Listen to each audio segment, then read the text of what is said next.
showed that the documents, the manuscripts that we have in our possession today are more extensive than at any time in human history. And they all point to the legitimacy, accuracy, authenticity of the 66 books of the Bible. So what's so significant is that Wes Huff showed a resolve of values. It showed his resolve that the basis of our faith is a highly documented historical fact. And that resolve, his unwillingness to bend on that, has helped him become one of the leading experts on all the documents. And that's the wonderful thing about Christianity, and that is, if you want to talk history, let's talk about it. Because the more you talk about the actual historical impact of Christianity, the more truthful and visually accurate it becomes, the more convinced you are. The more you look at it.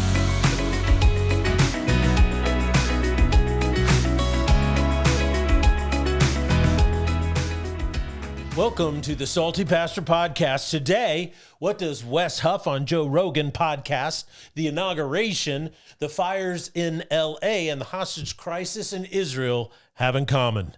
Welcome to the Salty Pastor Podcast. I am Douglas Peak, and I am the Salty Pastor. Something that is interesting is that in December, my trademark was printed by the Patent and Trademark Office of the United States government. So I am now the only one licensed to be called the Salty Pastor. I thought you guys would get a kick out of that. I know I certainly do. Now, this, of course, does not mean I'm the only salty person out there, and I'm certainly not the only retired pastor who can be salty. My hope is that all pastors, all followers of Christ, all leaders, everybody is salty to some extent, because Jesus Christ himself said that we are the salt of the earth. And if the salt loses its flavor, then of what value is it? It's only good to be thrown out and trampled underfoot by men. This is in Matthew chapter 5. So how do you become salty? How do you get saltier? Well, first of all, you can wear this shirt, extra salty. That actually won't help. It's just little merch. But the first thing you got to do is you have to know what you believe and why you believe it. If you don't know what you believe, then you're not salty. You have become bland. You can't just be a cultural Christian.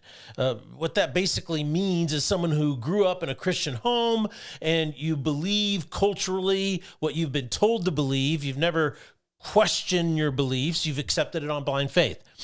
You have to make an intentional choice to clarify your beliefs. You have to say to yourself, I believe this because I know it's true, and this is how I know it is true. I have tested it, I've challenged it, and I've come to the conclusion over and over again that it is true. And what this does is it is basically knowing what you believe and why you believe it. I remember a story that Dr. Peter Kreeft used to tell about teaching philosophy at Boston U.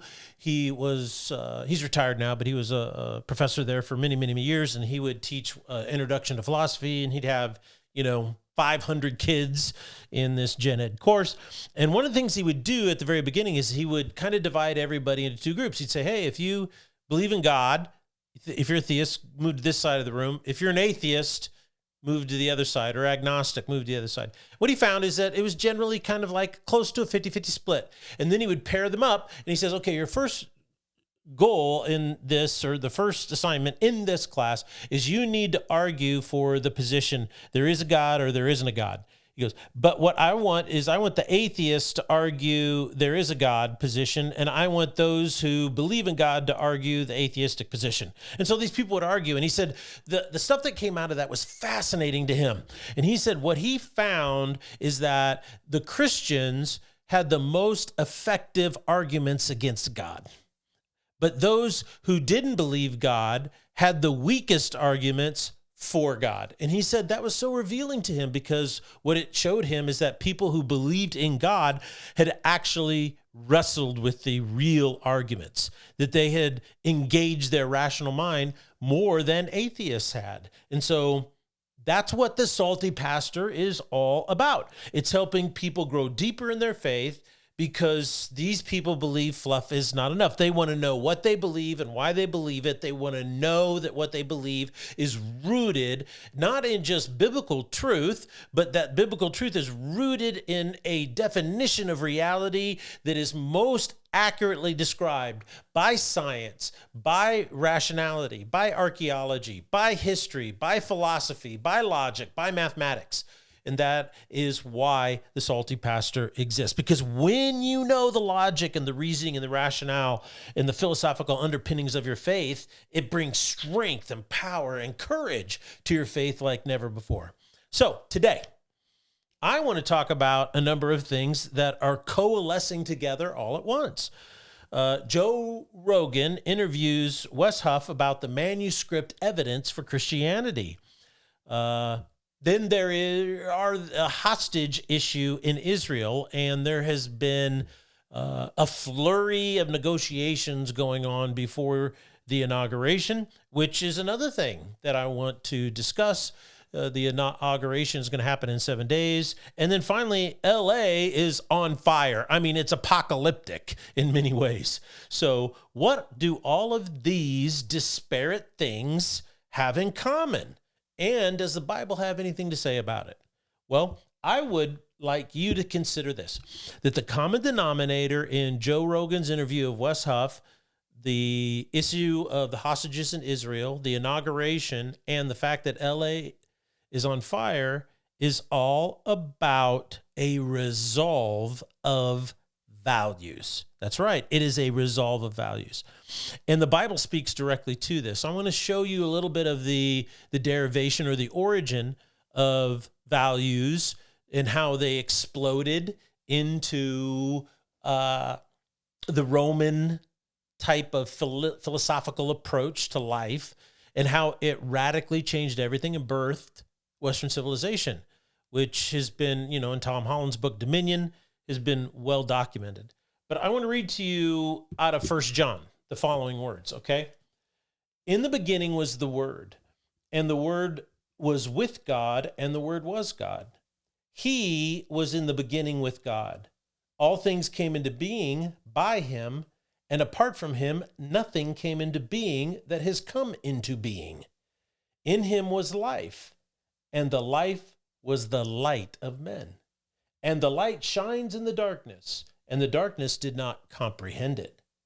There came a man sent from God, whose name was John. He came for a witness, that he might bear witness of the light, that all might believe through him. He was not the light, but came that he might bear witness of the light. There was the true light, which, coming into the world, enlightens every man. He was in the world, and the world was made through him, and the world did not know him. He came to his own, and those who were his own did not receive him. That's a specific reference by John the Apostle to the Jewish nation. Verse 12. But as many as received him, to them he gave the right to become children of God, even to those who believe in his name, who were born not of blood, nor of the will of the flesh, nor of the will of men, but of God. And the Word became flesh and dwelt among us. And we beheld his glory, glory as of the only begotten from the Father, full of grace and truth. Now John bore witness of him and cried out, saying, This is he of whom I said, He who comes after me has a higher rank than I, for he existed before me. For of his fullness we have all received, and grace upon grace. For the law was given through Moses, grace and truth were realized through Jesus Christ. I love the way he phrases that. It says, the law was given through Moses, but the grace and truth were realized through Jesus Christ.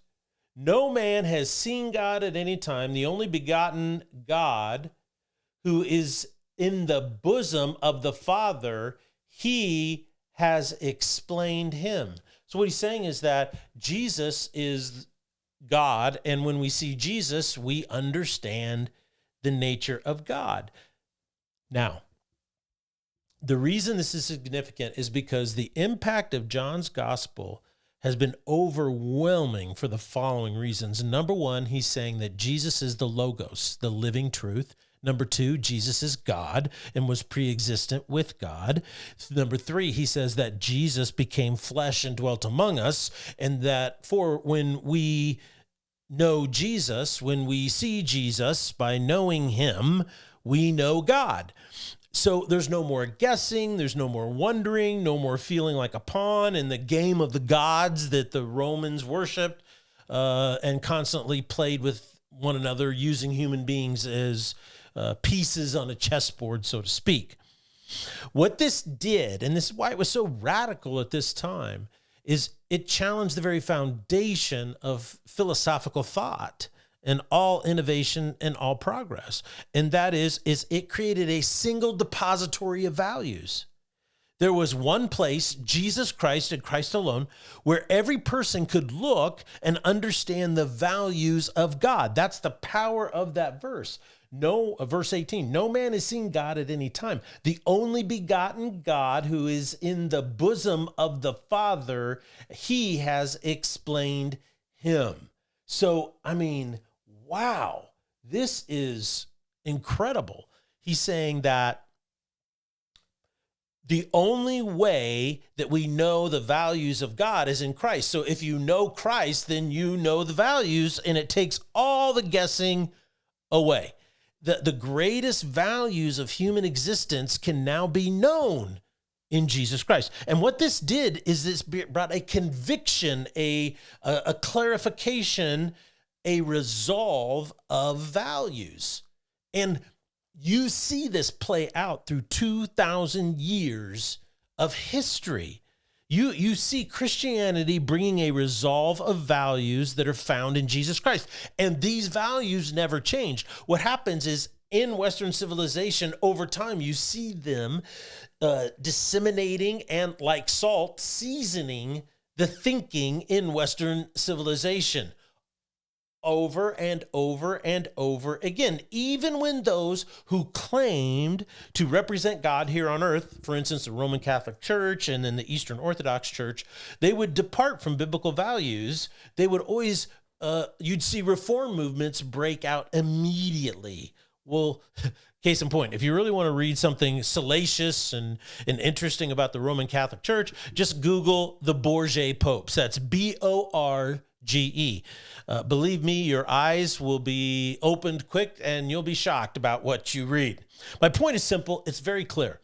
It was the resolve of values found in Jesus Christ, the living word, that has driven innovation, human rights, political evolution, human value, justice, science, reason, you name it. It's all been driven by Christ.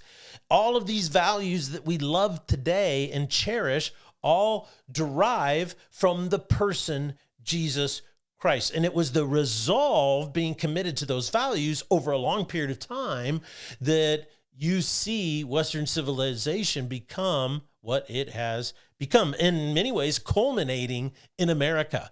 And that's why America, for many people, is like the crowning glory of Western civilization. And yet now it is possibly falling apart. And the reason why is because we have lost the resolve of values. I've often explained it this way, and I said, look, everything that you enjoy, you don't have to be a Christian to admit this at all. But people say, well, the thing I love about America is I like the economy, the freedom of the marketplace. I can trade my labor for anything. I can choose what I want to do and go do it. I can go get an education. I can study something passionate about. I can do that, and I want the freedom to do that. People love the justice system. Sometimes it's, it can be weaponized and manipulated by unscrupulous people, but by and large, it's the best justice system in the world today. It's not perfect, but being, innocent until proven guilty, being given due process, being given the opportunity to be judged by a jury of your peers, all these types of things is really quite remarkable. If you add to that not only the sense of economic liberty, but judicial liberty or justice, the liberty of justice. You also have liberty to speak your mind and freedom of speech. And you have the liberty to pursue your own faith according to your conscience. And so it's really quite fascinating. All these things that we love in America all grew on the trunk of liberty, right? And our founding fathers in the philosophical social contract of the Constitution of the United States. And so that's where all this fruit that we love grows on the tree trunk of that. And guess where that tree is growing? That tree grew in the only soil that it could possibly ever grow in, and that was the soil of Christianity. The American Republic, the philosophical underpinnings of where all of this wonderful experiment of liberty in America came from was the soil of Christianity. You don't see it cropping up anywhere else ever. And so I think it's really quite fascinating. And so in the same way, the reason this happened was because over the last 2,000 years, there's been a resolve of values. The values never change. The world never ultimately ends up to these values. Western civilization has never actually lived up to them. However, in the end, humanity, particularly Western civilization, has been pulled in the direction of progress by never letting go of the values. And when getting off, you see these incredible reform movements. So, what do all of these, things that are happening in today's world have in common? The hostages in Israel, the inauguration, the Wes Huff interview on Joe Rogan, and the fires in LA. Well, it's because they are examples of values. Are the values clear? Do the values come from God, who is unchanging? And are we explaining and understanding these values in the person of Jesus Christ? So let's dig into them specifically in the remaining time. The entire point of the inauguration of the United States of America is a peaceful transition of power. Now, where did this value come from, right? Where did it come from? Because if you look back in the Roman Empire, every time they changed to a new emperor, the first thing the emperor, the Caesar, would do is he would go and massacre all of his political opponents. He would eradicate anybody who might have a claim to the Caesar or the emperorship of Rome. Afterwards, you looked at the feudal times, the medieval times. This was practiced regularly. It was, there was a king, and if there was a coup or they'd overthrow the king or he was deposed, what would happen is he and his entire bloodline would be eradicated. We see this happening in the Bible. When Jesus was born in Bethlehem, what did Herod do when the Magi did not return and tell him? He had all the male children babies up to 2 years of age massacred. He just killed them all indiscriminately. And so this was common practice. And it's interesting is even up late into England, you see this. For instance, you had King Henry, and then he had his daughters, and one was a Protestant, and then there was Mary, who was a Catholic, and her nickname was Bloody Mary. Well, where do you think she got her nickname from? Well, that's because she massacred her political enemies in a lot of the leadership of the Church of England. She tried to wipe out any resistance to becoming Catholic again. And so what you see is this is a very common thing. It's happening even in, this period of time when this idea of political liberty was occurring. And what happened is in our form of government, people became citizens. Up to that point, everybody was a subject of a king, meaning you were owned by the king. And so if the king or the queen, whoever it was, demanded your life and wanted to kill you, they had every right to do that because you didn't own your own life. The king did. You were a subject. But in America, after the revolution and they gained the independence, everybody in America became a citizen. There was no king that owned them, and the king didn't own the land. And so that's one of the reasons why there was such a mass migration to America, was because you had the opportunity to own your own land. There was some phrases that cropped up in early Americana, like, for instance, a man is the king of his castle. Well, today we say that and kind of blah, we don't understand the significance of making that statement in the 1700s. It's extremely powerful. I am the king of my castle. I own this land. Just like King George, or King Edward back in Britain owns it all. This little 10 acres that I homesteaded, I own it. I am the king of this land. So I think it's really significant to understand that historically. And so the transition of power in an inauguration was a radical shift from the way the world had done it for 5,000 years. And that came from a biblical principle, and that is Jesus Christ said that when you have an enemy, even a political enemy, it says, pray for those who persecute you. Pray for your enemies. Don't seek vengeance and justice on your enemies. So that core value of a peaceable transition of power was articulated and taught by Jesus Christ himself, representing a value of God.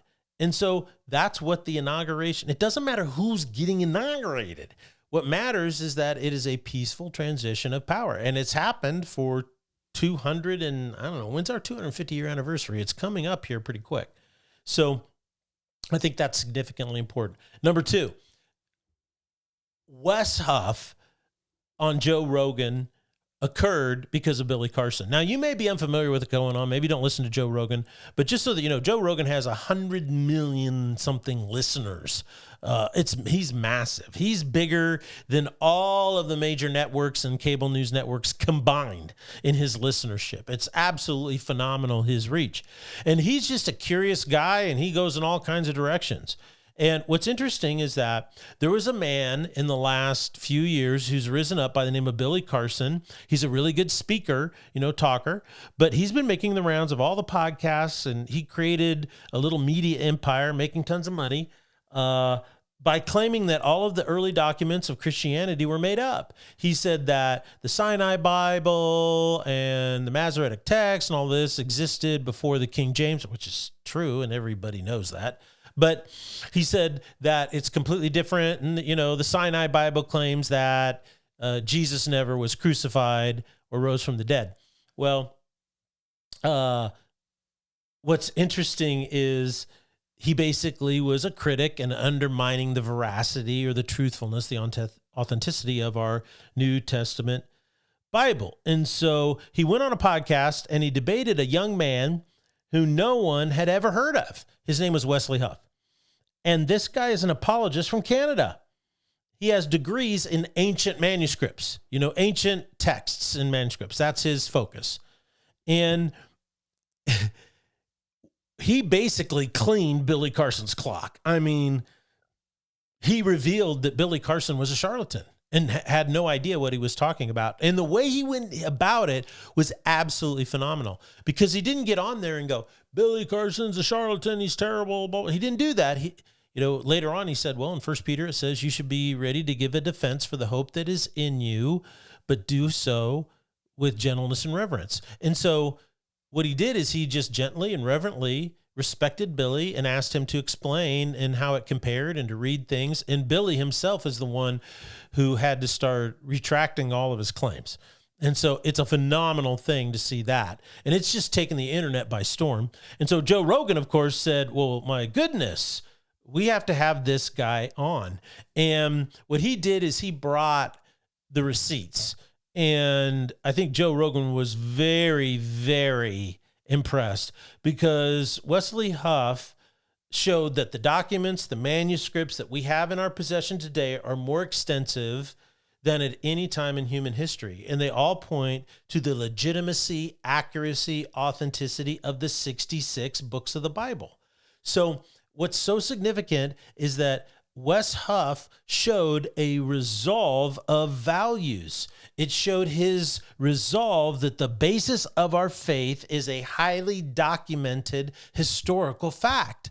And that resolve, his unwillingness to bend on that, has helped him become one of the leading experts on all the documents. And that's the wonderful thing about Christianity. And that is, if you want to talk history, let's talk about it. Because the more you talk about the actual historical impact of Christianity, the more truthful and visually accurate it becomes, the more convinced you are.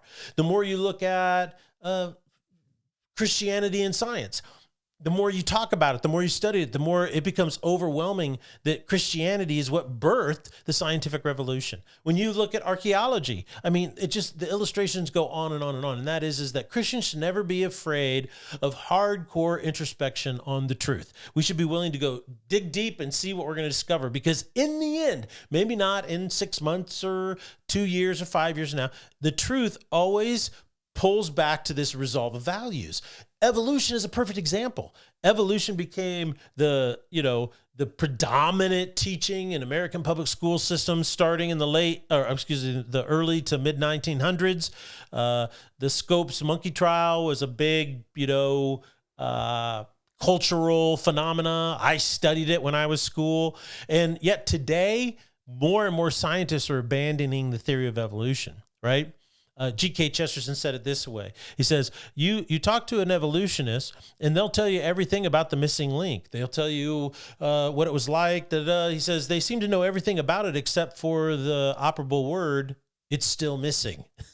And that's what's happening, is that everything that hardcore Darwinists have said they would find, they've found the exact opposite. So by studying evolution, by digging deep into it, not being afraid of it, what we're finding is how insufficient it is for explaining the universe. And so it's really quite fascinating.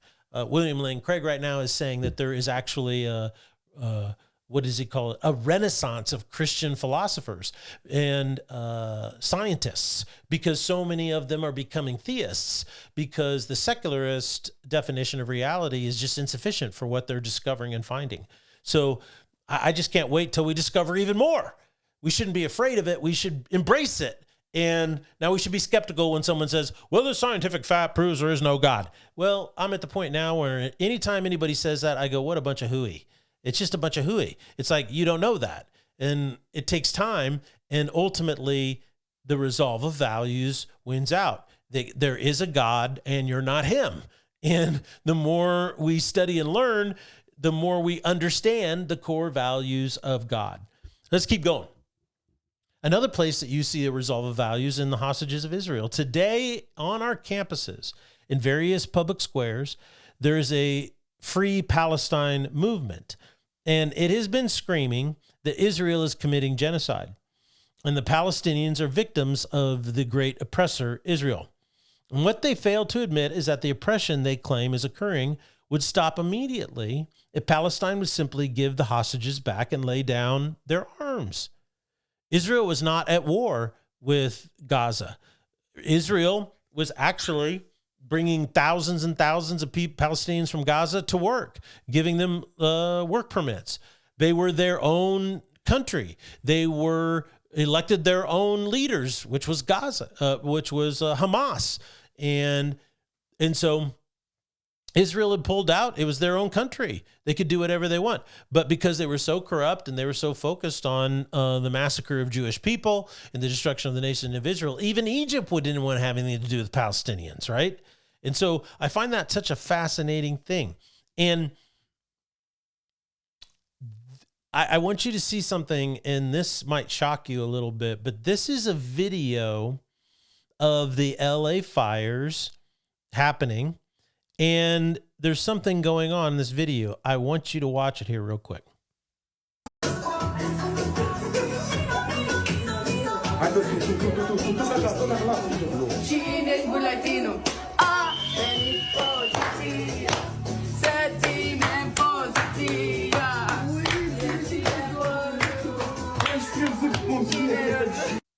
So what you're seeing is a group of Arab immigrants. People have stated they are Palestinians. I'd like somebody to confirm that. and they're in LA. And what they are doing is they are celebrating the fact that LA is on fire and burning to the ground. And what this shows is a lack of resolve of values in certain circumstances. First, the overarching Muslim sensibility towards the West is not peaceful. Pew Research did a survey of the Muslim countries throughout the East and in even large Muslim populations in some Western cultures. And what they found is that in every country, East or West, 70 to 90% of the Muslim populations desire the fall of Western civilization and the establishment of an Islamic caliphate under Sharia law. This is not a simple, there's a radical fringe of Islam who's using the religion of peace to do this.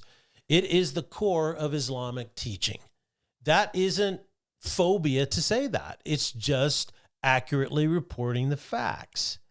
And if we want to be salty, if we want to know what we believe and why we believe it, then we have to be aware of this. Second, a lot of people are commenting on the management of the fires and the water resources and firemen, all that kind of stuff. I'm not going to get into that, but this is what I will point out, a bigger picture. In the late 1700s and 1800s, California lost millions and millions of acres to wildfires every year. Then in the very early 1900s, after the Transcontinental Railway was completed and there was a massive transport of goods and people back and forth, by the mid 1900s, the amount of acreage lost in California to wildfires was just under 250,000 acres among millions and millions and millions. So they had reduced the loss of structure and, forest and ground stuff and everything to about 250,000 acres from millions and millions. I mean, that is like a 90% drop somewhere in there. If you're a math person, feel free to correct me on the percent, but it's significant. What's interesting is today in 2024, California is losing millions and millions of acres to wildfires again. I mean, I just remember a few years ago in the Redding area, massive fires there, and a dam, was collapsing. And so how do you go from losing millions of acres to very small amount of loss to back to where you were 150 years before? Well, it has to do with an ideology, and that is the progressive movement in America does not value human beings. It doesn't value innovation. It doesn't value civilization. It doesn't value human advancement. In many ways, what it does is it sees all of these things as a cancer on the earth because it worships the earth, right? It calls the earth Gaia. And this reminds me of Romans chapter 1, where Paul said, people professing to be wise became fools, and they exchanged the truth of God for falsehood, and they worshiped and served the creation rather than the creator. Well, I'm going to leave it there today, and we're going to pick up more on Thursday as we dig into this. But I'm as excited about 2025 as the Salty Pastor, and I hope you just continue to share this with your friends, because right now the only way we're growing is by word of mouth. And so please chat, talk, share with your friends. If you want to go to our website, The Salty Pastor, you can click on the donate button and become a regular donor here, because we are a listener-supported ministry. Thank you so much. God bless you. And remember, always think for yourself.